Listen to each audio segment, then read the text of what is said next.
Okay, everybody, welcome back. So we're going to continue our discussion on medical terminology. For this lecture, we're going to talk specifically about terminologies for description and directional terms.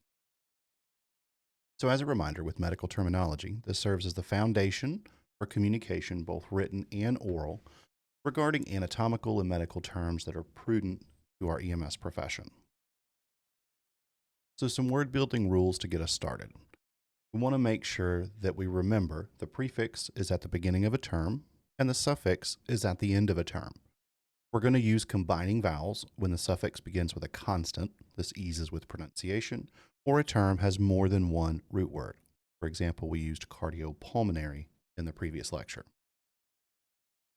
Plural endings, so for words that end or are referring to plural situations, we're going to apply these rules. Sometimes you can add an S, so for example, when we're looking at lung versus lungs.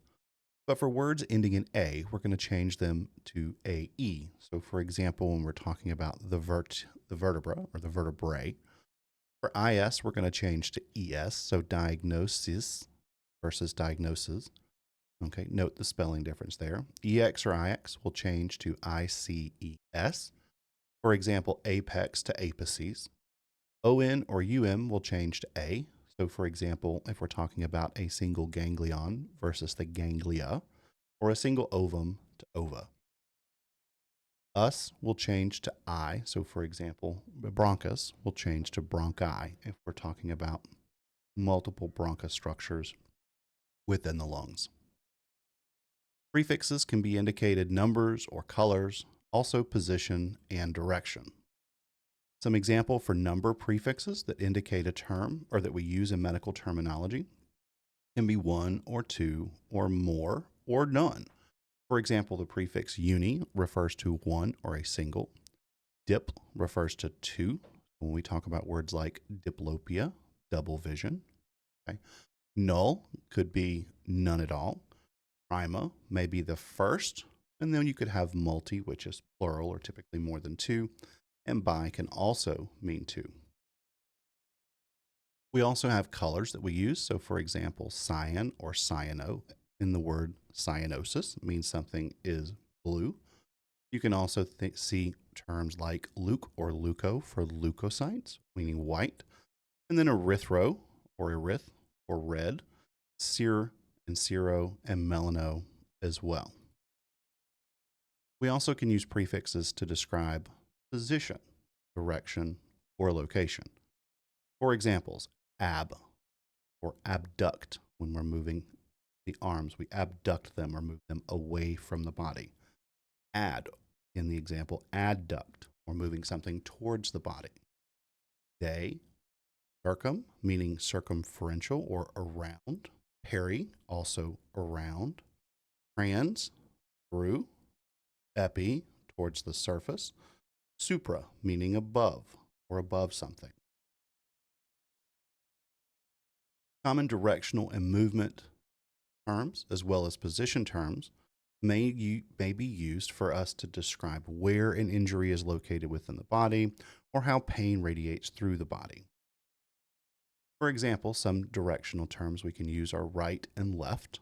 Those are fairly obvious. Words like superior and inferior. Superior meaning above and inferior meaning below. Lateral or to the outside of the midline, or medial towards the midline. Proximal meaning towards the body or closest to the body. Distal meaning away from the body. Superficial towards the surface, or deep below the surface. We also can use terms like ventral and dorsal. Dorsal meaning towards the back.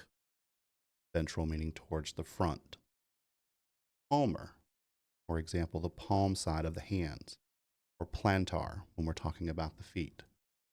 Apex, towards the tip or the top of something. So when we talk about auscultation, or listening to the lungs, we'll refer to apex and bases. Apex meaning the top of the lungs or nearest to the shoulders. Superior and inferior. When we refer to something as being superior, it's nearer to the head. When something is inferior, it's nearer to the feet. So for example, the knee is superior to the foot and inferior or closer to the feet than the pelvis. Lateral and medial. Lateral, again, meaning outer, medial, meaning inner. And we're using this to refer to nearest the midline of the body. So if we were moving laterally, we would be moving away from the midline. If we're referring to something being more medial, it would be more closely to that midline. Proximal and distal. These are used to describe relative position to the trunk of the body. So if something is proximal, it's closer to the trunk. If something is distal, it's farther away from the trunk of the body. We'll do this when we assess circulation. We will assess distal circulation by looking at capillary refill and radial pulses. We're assessing the pulses farther away from the trunk of the body. Words like superficial and deep. Superficial meaning closer to or on the skin. Deep meaning farther inside the body. And ventral and dorsal. Ventral refers to the belly side of the body or the anterior surface if we're looking at the body in the anatomical position, right? Remember, the anatomical position is standing upright, hands palm facing forward and just out to the side.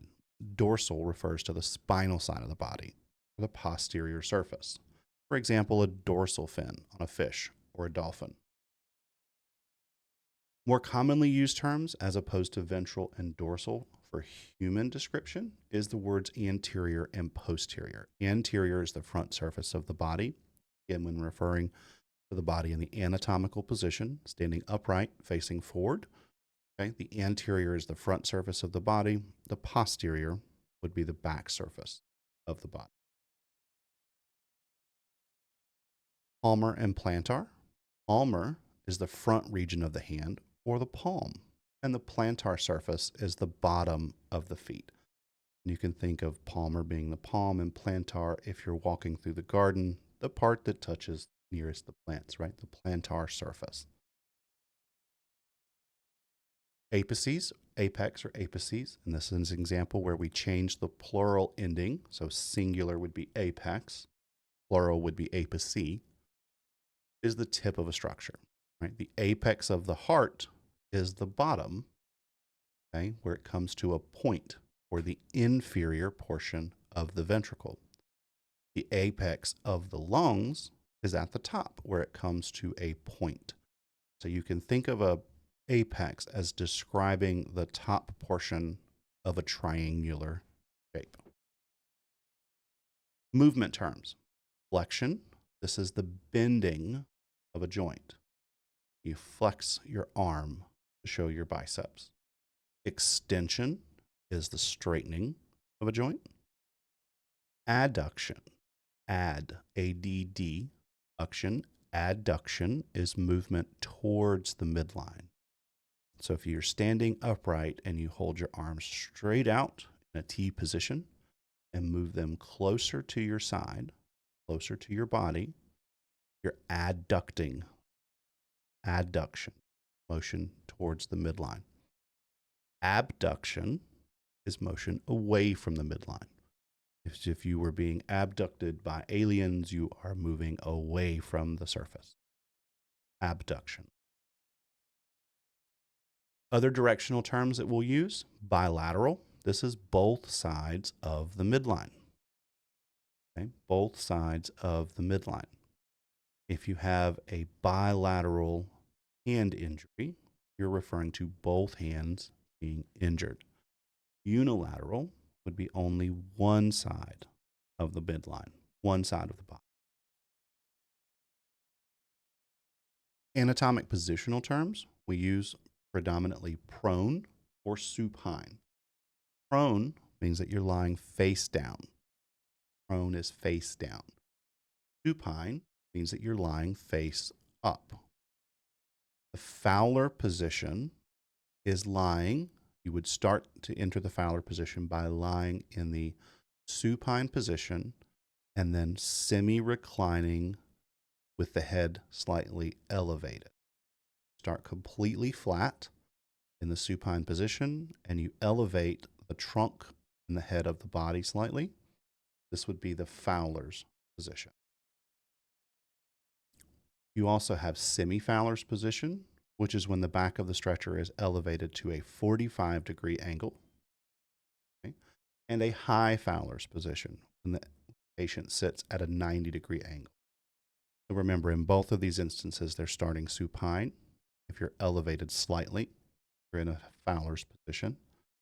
When you elevate to a 45-degree angle, you're in a semi-Fowler's position. When you elevate to 90 degrees, you're in a high Fowler's position.